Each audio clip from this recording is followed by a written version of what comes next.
Hello students, we are back again now. Yesterday we just began the discussion on the lesson Science and Spirituality. It is basically, this lesson is adapted from the book What Can I Give?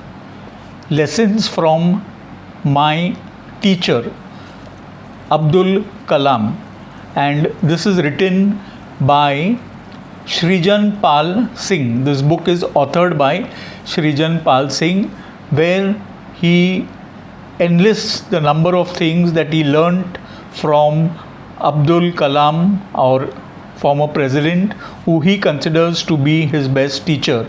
So, life's lessons from my teacher, and the name of the book is What Can I Give? So this lesson, Science and Spirituality, is an adaptation from that particular book.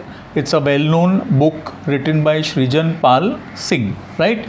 Now, here in this first part of this lesson, you will have a glimpse of Dr. Abdul Kalam's life. Yesterday I gave you an introduction already. So here you'll have a small glimpse of his personal life, then of his professional life in the second part, and how it talks about science, faith and spirituality going together hand in hand, right? So now Dr. Kalam's own life was nourished by multiple faiths. That means he was brought up in a surrounding where he lived with people of many different faiths. Probably he had a lot of friends belonging to different religions, different faiths, right? His father, a boatman, also served as an imam at a local mosque, and his two best friends were from two different religions. One was a Hindu and the other was a Christian, right? So the background is that Dr. Abdul Kalam's father was a boatman, as well as he was a high priest in one of the mosques in the area, and another friend of his was a Hindu, right? Now, Pakshi Lakshmana Shastrigal, this he's talking about his two friends, the Hindu and the Christian. So the Hindu, that is Pakshi Lakshmana Shastrigal, was a high priest of the famous Rameswara temple, and he was a Vedic scholar, and Reverend Father Bodal had built the first church on the Rameswara island. So he had two well-known people from different faiths, different religions as his friends, right? Dr. Kalam recalled how all the three of them, who the three? His father, a imam in the mosque, the priest of the high temple, the high priest of the temple Rameswara, and the father who built the church, that is Reverend Father Bodal. So all the three of them would sit together in their attire. Attire means in their religious dress. You know, an imam normally ties a green turban around the head with a long flowing cassock. Even a priest has a white long dress. Pujaris have a different type of dress. So all these three of them in their typical religious attire or dress would sit together, and they would discuss the community's problems, the different problems together, and they would find solutions for one of them, all of them, right? So throughout the nation, the world, the need to have a frank dialogue among cultures, religions and civilization is felt more than ever. So he says that nowadays throughout the nations and across the world, there is a need for people from different cultures and different religions to have a dialogue, talk to one another and find out solutions for one another, because that helps the planet as a whole. It helps humanity as a whole to be transparent with one another and to solve each other's problems together, irrespective of your faith or religious affiliations. When asked where he got this humility from, Dr. Kalam would always attribute it to his father. Many a times He said, I used to ask Dr. Srijan Pal Singh would say, I used to ask my teacher, that is Dr. Abdul Kalam, from where did you get this humility? How come you are so humble, simple, down to earth? And he would always say that this quality has come to me from my father. That means his father was a very simple, down to earth person. In him he saw how simplicity and divinity would go together. Everybody knows. So he says that in my father, that is Abdul Kalam says that in my father I have seen simplicity and divinity, holiness, very religious, and how they go together. Even though his father was a boatman, and Dr. Kalam then went on to become the President of India, but they shared common values in life. He said that even though his father remained a simple boatman, and then later on Dr. Kalam went on to become the President of India, but they shared the same values of life. That means Dr. Kalam reflected all the values in life that his father had. Both believed that if one leads a spiritual life, then that spirituality can lift them out of any kind of confusion, misery and failure. So all of you know, spiritual life means believing more in the human spirit. So spiritual life means believing more in the human spirit than in the materialistic world, having faith in the human spirit and soul. So if you believe in your fellow human beings, you have faith in the human spirit, then your life can be free of confusion and misery. So it's always good to have faith in the human soul and in the human spirit rather than to run after the materialistic world. Now we come to the second part of the lesson, where there is a gist or a short information on his career and how it relates to the subject, that is that how it relates to the title of the lesson, Science and Spirituality. In the 1960s, Dr. Kalam joined ISRO, Indian Space Research Organization. It was just a new organization. Fledgling organization means a very new and young organization which was just developing. His interactions with the great scientist Professor Vikram Sarabhai and the Reverend Father Bernard Pereira. So during his tenure in ISRO, he came across two big personalities. One is Professor Vikram Sarabhai, a very popular Indian personality, and also he came across Reverend Peter Bernard Pereira. He said during his tenure in the ISRO, in his starting years, he had a very close experience, about what is the meaning of religious service. What does service to religion actually mean? It was here that he learnt about the true meaning of religion, because he said that these two individuals, Vikram Sarabhai and Reverend Father Bernard Pereira, Reverend means holy. The priests are normally referred to as revered. Revered means they are treated as holy by people. So Reverend, right? So Reverend is a title normally given whenever you address these Christian priests from different types of sects. You have different types of priests in the community, so they are always referred to as Reverend. So it is here he learned about the true meaning of religious service. Professor Sarabhai and his team had selected a site in Thumba, Kerala, to set up their space research facility. So India was trying to set up its space research facility, and there was a site that was selected in a place called Thumba, it's in Kerala. So they were trying to set up a space research facility over there, because that place was an ideal site as it was close to the magnetic equator of the earth. So that made it a very suitable site to be selected as a space research facility, as it was close to the magnetic equator of the earth, right? So it was an ideal site, but there was a major roadblock in getting permission of the site, as it was the fishing ground of Tumba's fishermen. Moreover, it had an old church of Saint Mary Magdalene, a bishop's house, and a school which was under the administration of the church. So he says they saw the site, and the site was very, very good for setting up a space research facility, but there was an obstacle in getting that land to develop it as a space research facility. And the obstacle was that that entire place was actually a fishing ground for fishermen in that Tumba area, and it also had a church of Saint Mary Magdalene, one of the Catholic saints.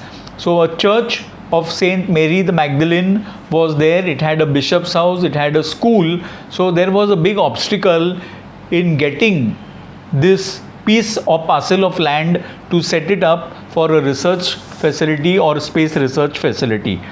Government officials predicted that it would be impossible to relocate so many people from the site and to destroy religious institutions for the sake of space research center. So many government officials, when they were told that this is the piece of land that is required and it's good for a space research facility, so a lot of government officials expressed their opinion saying that it is going to be very difficult to relocate the people, to make them or to shift them to a different place, and moreover it would be very difficult because it would destroy religious institutions. The people would get disturbed, you would hurt the sentiments of religious sentiments of those Christian community staying in around that area. So for the sake of space research center, why do we have to do that? But upon Dr. Sarabhai's persistence, it was suggested that they approach the only person who could help them in this situation, Father Pereira, the then bishop of the region.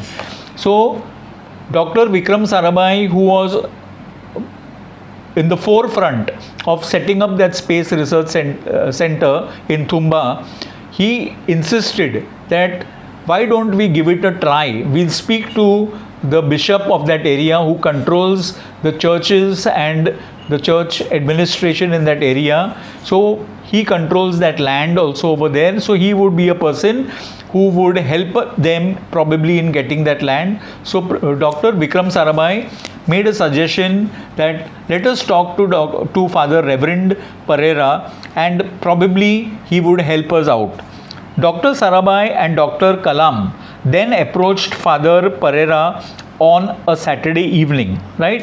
So both these people working with ISRO, they went to Father Reverend Pereira with the proposal to tell him that the land on which there is a church, there is a bishop's house, there is a school, this land is very important for setting up a space research center. So they went to inform him and understand how he would react to it, right?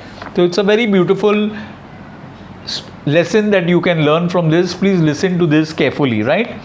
So Dr. Sarabhai and Kalam approached Father Reverend Pereira on a Saturday evening. The Reverend said, "Oh Vikram, you are asking for my children's abode, for my abode and for God's abode. How is it possible?" Father Pereira then invited the party to visit the church on a Sunday morning. Dr. Sarabhai, his team, and the forever inquisitive disciple, Dr. Kalam, took up the offer. So when they went to Father Reverend Pereira and asked him and told him of their proposal to set up a space center over there, so Father Reverend Pereira replied to them saying that how is it possible you are asking for the home of my children? The children means the people who are staying over there, right? You are asking for the abode of my children. You are asking for the abode of God, right? Because you are asking for the church. You want to replace the church with the space center. You want to replace the playground of my children and the school of my children with a space center. So how is it possible? Now, you know, on Sundays normally there is a gathering in the church where the Christian community comes. So Sunday is a Sabbath day or a holy day for the Christian community. So what he did was he invited Dr. Vikram Sarabhai and his team, who were responsible for setting up the space center. He invited them to the Sunday mass or the Sunday gathering, where the people of the locality or the believers there would gather to the church. So he invited them, and even Dr. Kalam, who was very inquisitive, that's why they call Dr. Kalam as an inquisitive disciple, he too was invited to attend the Sunday gathering, right? At the church the next Sunday, the Reverend invited Dr. Sarabhai up to the dais after the prayer service. So once the mass was over, or the prayer service of those community was over, the priest, that is the Father Reverend Pereira, he invited Dr. Sarabhai up to the dais from where they deliver their sermons or speech. So in the church he called him up to the dais. Turning to everyone present, he said, "Dear children," so there were a lot of people, not only children, there were adults, all there who had come for the Sunday service. So he told all of them, "Dear children, here we have a scientist." So he introduced Dr. Vikram Sarabhai and said, "Here we have a scientist, Dr. Vikram Sarabhai. Now, what does science do for us?" Right? So he started asking questions. Who? Reverend Father Pereira to the church community. "We benefit from devices that science has helped develop to light our homes." So he started giving the community, Father Reverend Pereira took the initiative of talking to the community. "See, here we have these scientists, and see what these scientists through science have done for us. They have invented light that has lit up our homes. The very mic from which I am communicating to you is also a device which is developed with the help of science and technology." So many things that give us comfort and make our lives comfortable are all because of the work of science and these scientists, right? So I am able to talk to you using this mic thanks to technological advancement. Medical science allows doctors to diagnose and treat patients. Science and technology enhance the overall comfort and quality of human life. And what do I do as a preacher? I pray for you, I pray for your well-being and your peace. In short, what Vikram and I are doing are the same job. So beautifully Father Reverend Pereira conveyed to his community. He says they are also doing something for the service of humanity. They are inventing things for your luxury, for your comfort and for your betterment, to make you comfortable. And what I am doing is I am praying for your well-being, right? I am praying for your peace. So both of us are doing the same thing. Whether they are scientists or whether I am a priest, we both are doing something good for humanity. We both wish for the good of humanity. So there is no difference between the scientist and me as a religious person. In short, Vikram and I are doing the same job. Both science and spirituality, they seek the Almighty's blessings for the prosperity of the human mind and body. So he says what science and religion do is the same. Science and religion and spirituality, they seek blessings from the Almighty God, right? They seek the blessings for the benefit of man and for mankind's good, right? Dear children, Dr. Vikram says that within a year he wants to build scientific facilities near the sea coast, replacing all our settlements that now stand here. Now, can you give up your abode? So he then tells and informs his community that they have come with a proposal here to set up a space station, a space research center within a year's time, right? and that would mean that all of you who are staying over here would lose your homes, you lose your school, your church probably, and you will have to relocate or take our church, our school, our bishop's house, and even your homes. We'll have to go to a different place. So what do you say about it? Right? So after explaining to them, the father asked the community people about their opinion of this, right? So can I give up my abode? Can we give up God's abode for such a great scientific mission? Dr. Kalam recalled how he witnessed pin drop silence for a moment. So once the community was asked by Father Reverend Pereira, there was pin drop silence in the entire church. Right? Because they were, it's not easy for people to give up their homes, to break a church which has stood there for many years, in which they believe, in which their God lives. It's a sensitive issue. So the community stood very, very silent, right? Then everyone got up, and the whole church, all the people stood up, and the whole church echoed. Reverberated means it echoed in one voice. With a deafening noise, they all folded their hands and they said, Amen. Right? Now, Amen means yes. Right? Okay. So the work on the research, that means they accepted the proposal.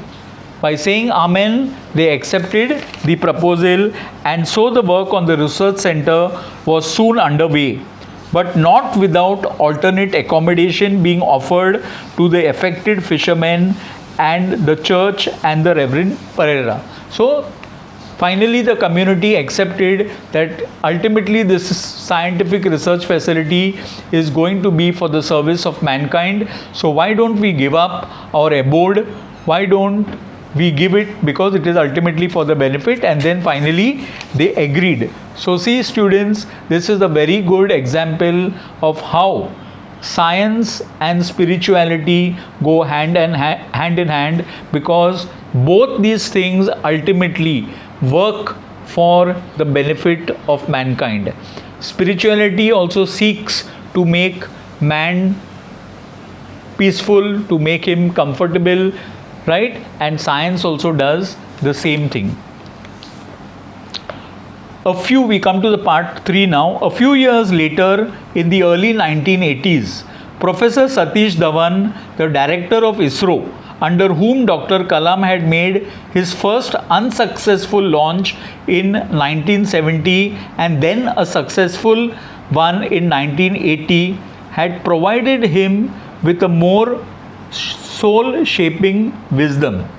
Right? So he says that he is giving about Dr. Kalam's association with different people. So the author tells us that Dr. Abdul Kalam he was trying to launch certain indigenous missiles and rockets. So he made his unsuccessful launch in 1970. Then in 1980, there was a successful one. But his association with Satish Dhawan had given him a lot of wisdom.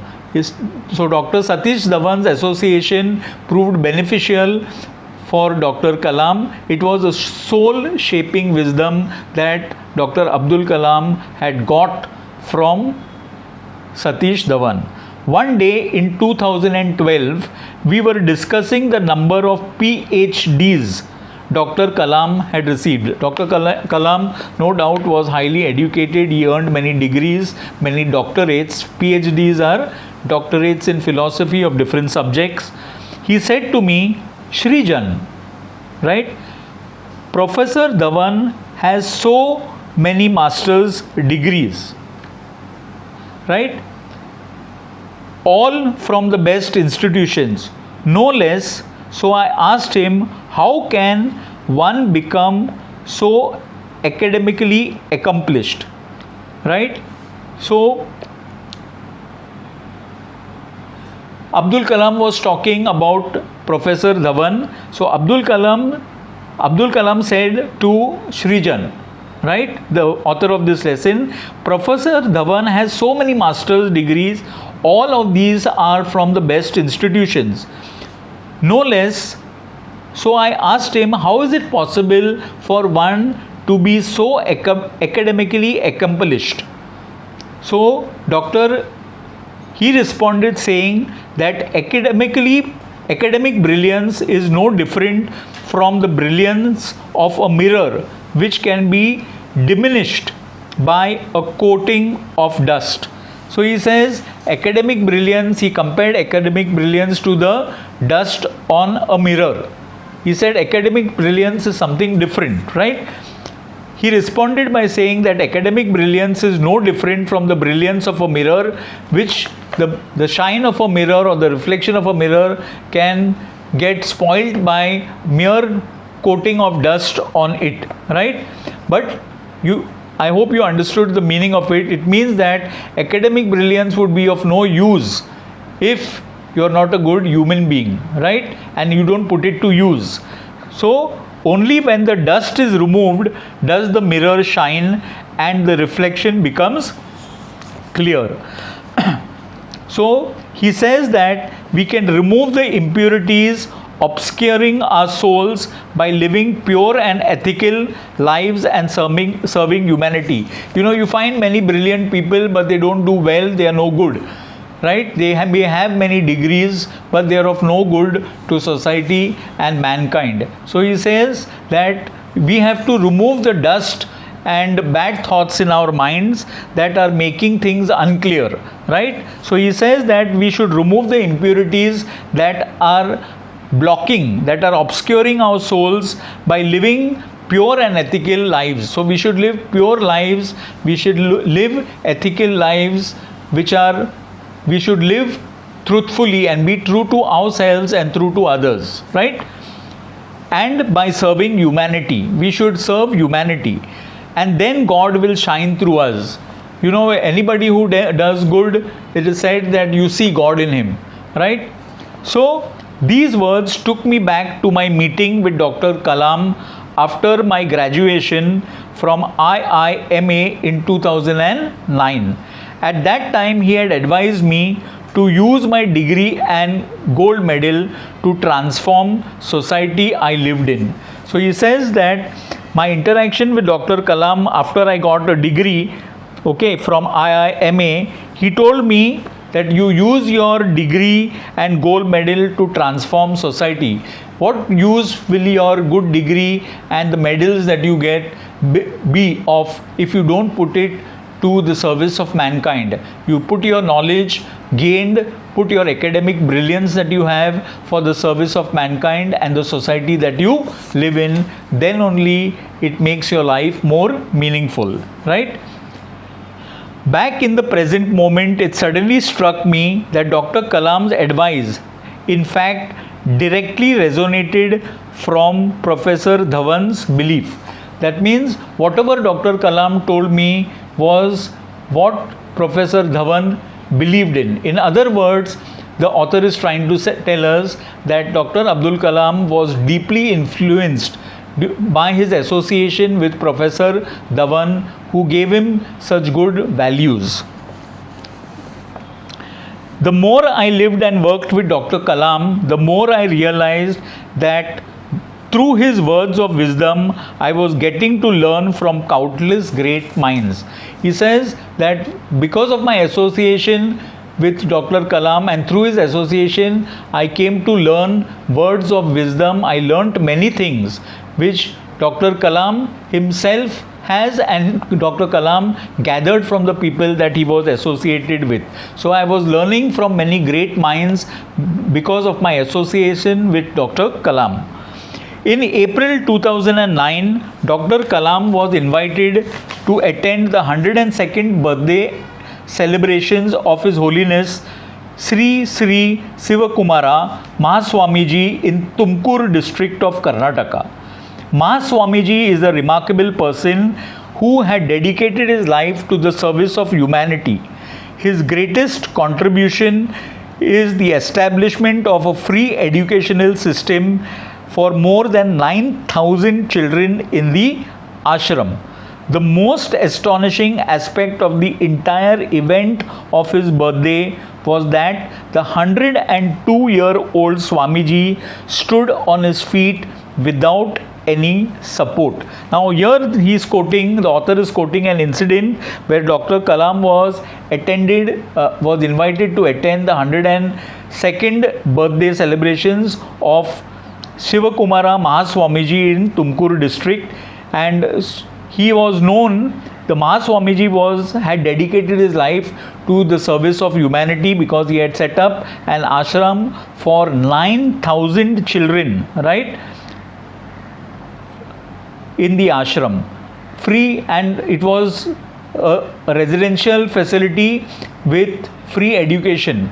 So a huge 9,000 children in an ashram with residential facility is not a joke to handle. So Mahaswamiji was in some very great service to mankind. And he says that the most astonishing thing that he witnessed over there was that this 102-year-old, he had gone for his 102nd birthday of Mahaswamiji's 102nd birthday, and he says the most important thing that struck me is this personality is around 102 years old and he is still standing on his feet without any support, whereas most of us post 70 or post 75 you look for a support to walk, right? And this man standing at 102 without any support. He looked as steady and alert as any other youngster present over there. This display of inner strength touched Dr. Kalam very, very deeply, right? So this is an incident which Dr. Kalam experienced. He's saying the moment he went for that birthday, it's an unusual birthday celebration, the birthday celebration, 102nd birthday celebration of Mahaswamiji. He says the way that Swamiji conducted himself in spite of being of such advanced age, he looked younger than any younger person in that gathering. So that is what touched Dr. Kalam very, very deeply, right? So he says that after Dr. Kalam attended the birthday, a couple of days after that, we were discussing this unusual birthday party. That means he says that I was discussing the unusual birthday party with Dr. Abdul Kalam. I said to him, "Sir, do you know that only 4 out of 1 lakh people cross the age of 100. I googled the subject before. Who had googled? The author, Srijan Pal Singh, right? So he replied. Then Dr. Abdul Kalam replied, but how many of these 4 would be able to stand tall for half an hour and give a discourse? Discourse is a formal talk or a debate or a lecture, right? These religious leaders hold discourses. So he says, I agreed that 4 out of 100 only cross the age, means 4 out of 1 lakh of people cross the age of 100. It's a very low percentage. Very few people cross the age of 100. But Dr. Kalam asked him, but even out of these 4, how many people out of these 4 can stand on their own feet at this age without any support and give a lecture for half an hour, right? So he replied, but how many of these 4 would be able to stand tall for half an hour and give a wise discourse and then go on after that to feed the thousands of children on his birthday? Is it possible? It's humanly impossible for a man or a person who is of such advanced age to stand for half an hour, give a lecture without any support, and then after that go on to feed thousands of children in the ashram, right? Of course, nobody could know the exact answer to this question, but the question itself led to many other queries, right? Queries means again questions. I wonder what power this Mahaswamiji possesses that keep him so strong at such an advanced age. Maybe it's a balanced diet and a healthy lifestyle, or perhaps it's genetics, I asked. So I asked Dr. Kalam, right? What is it that keeps this Mahaswamiji at such an advanced age so active? Is it a balanced diet? Is it a healthy lifestyle or is it in his genes? Maybe his forefathers also lived a long life. So what is it that keeps him so active at this advanced age? This is what I asked Dr. Kalam, the author says.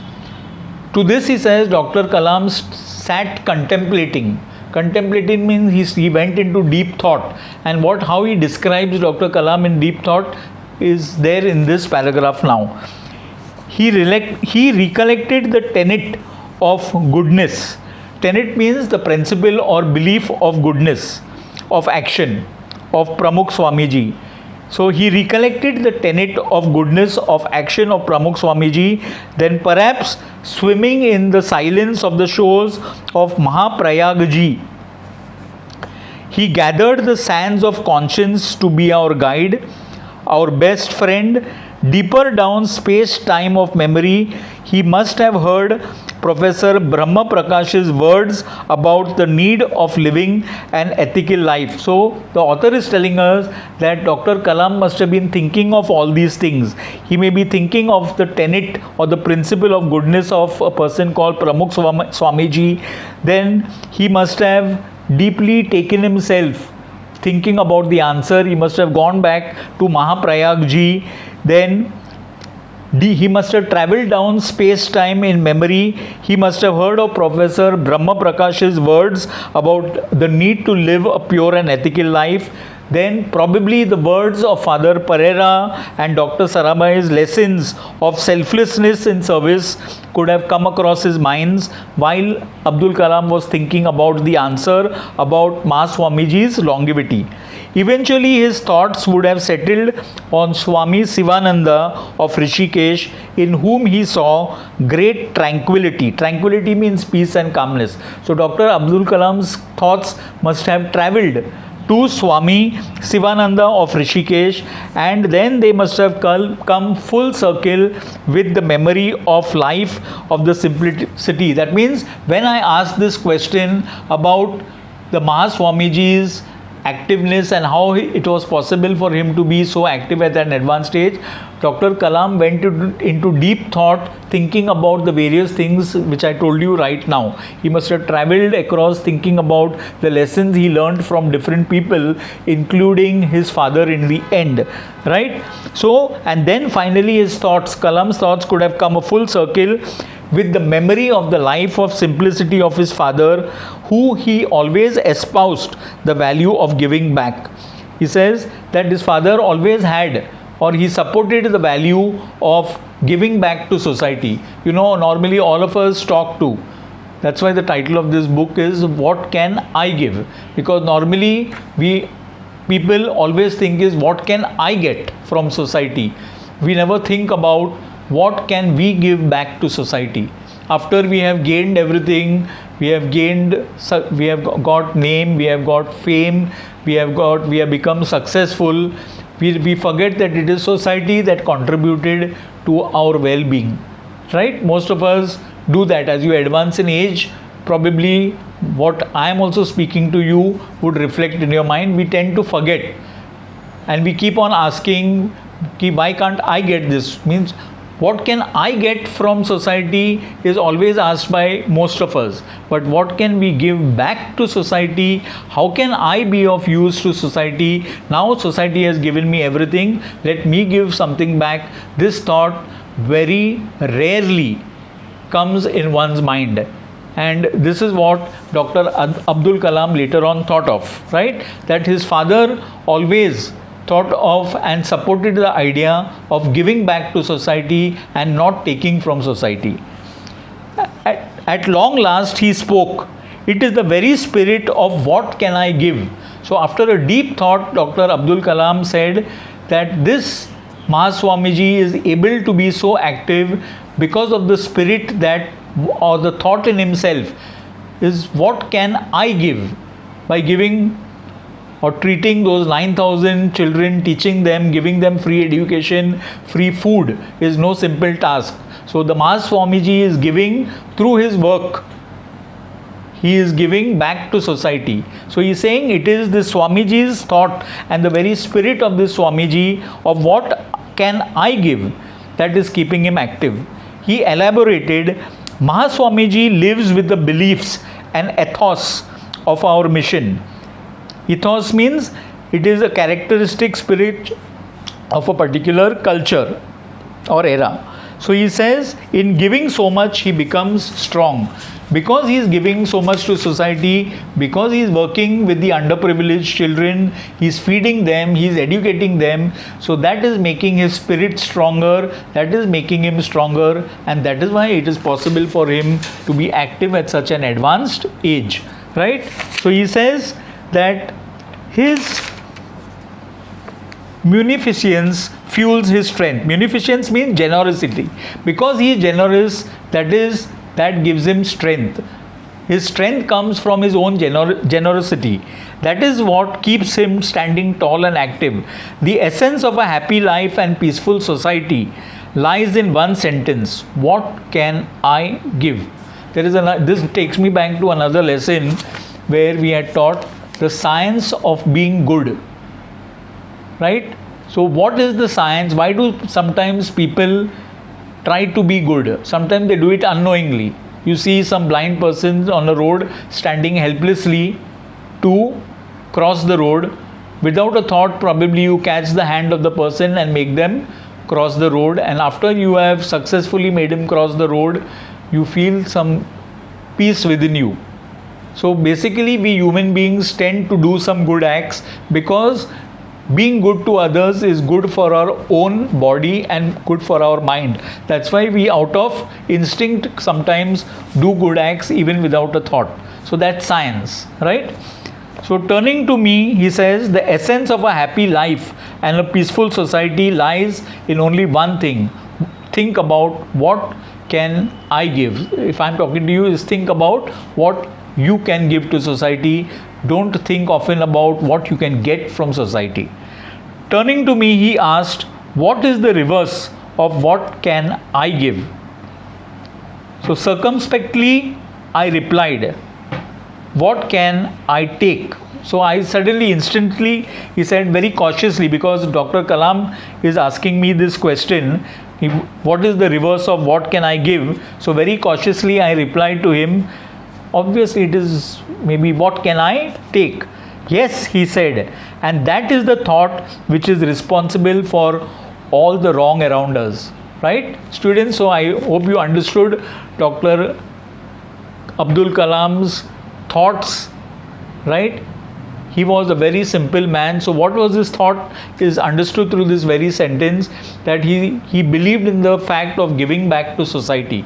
And he says that most of the wrongdoing in society, most of the things that happen in society is all because of the thought is what can I take from society and not what can I give to society. Right? So yes, he said, and it is this thought which is responsible for all the wrong that we see around us. We think we can take from the environment, right? We learnt in environment management, right? We are just taking from environment, we are not giving back. Right? If you cut one tree, you are not thinking of planting even one tree back again. Forget about 10 trees. Here so many people are being told, in nowadays also in society, wherever construction activity goes, people are told if for every one tree that you cut down, you should plant 10 trees. But forget about one tree. They don't even plant anything. They destroy more. So Abdul Kalam says that this is seen in all our actions. What is seen? What can I take? What can I give is never practiced by many people, and that is what causes a lot of wrong things and bad things. That is what is bringing us to the situation in which we are today, because we are constantly thinking of what I can take from society, what I can take from the environment, what I can take from nature. We never think about what I can give back to society, what I can give back to the environment. It is because of the environment that I am healthy. So what can I give back? That thought process never comes in our mind.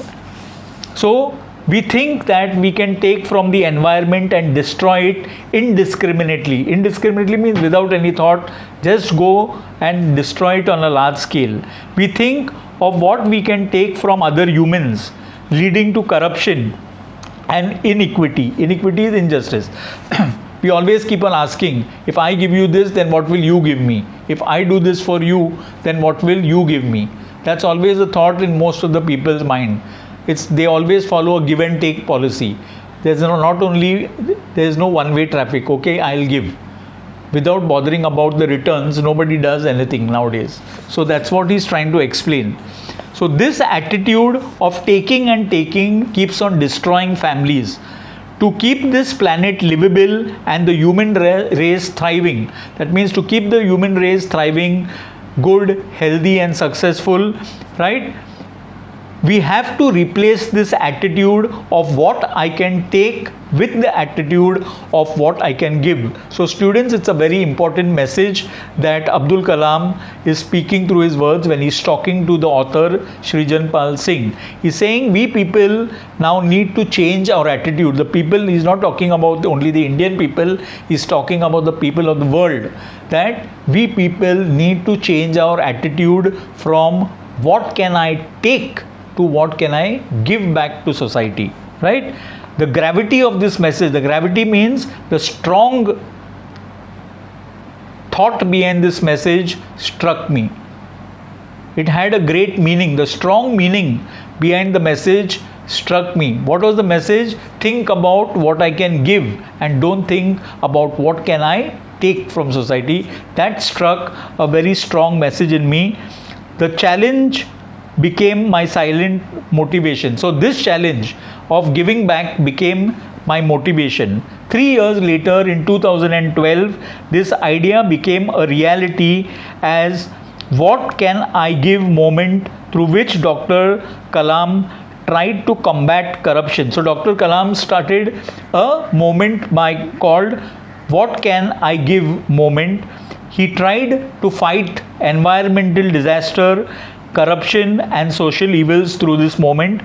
It is important that we ask ourselves this question, for the answer lies in the truth of humanity. So go ahead and question yourself. He says that it is very important that all of us ask this question, whether he was talking about the Father Reverend Pereira and the people of the Tumba village, right? They had got a lot from society. They gave back in terms, they gave up, they were willing to give up their land, they were willing to give up their homes for the benefit of society. So that was an act of not what I can get, but what the people over there did was an act of what I can give back. What Father Reverend Pereira did was the act of giving back. What the Mahaswamiji did, feeding 9,000 people, was an act of giving back. So he is telling us a very important message that humanity can improve and thrive only if we change our attitude from what can I take to what can I give. So go ahead and ask yourselves a question, what can I give? The answer you will get will be amazing and impressive. If you ask yourself that question, what can I give? It will change your own self, because you will realize that you have a lot to give, because you have been given a lot by environment, by nature, by society, by God, whatever. So now it is your time to give back, right? So students, with this I end today's lecture. We will meet during the next lecture on a discussion on some important aspects of this lesson. So till then, students, take care, stay safe. Thank you all of you, and bye.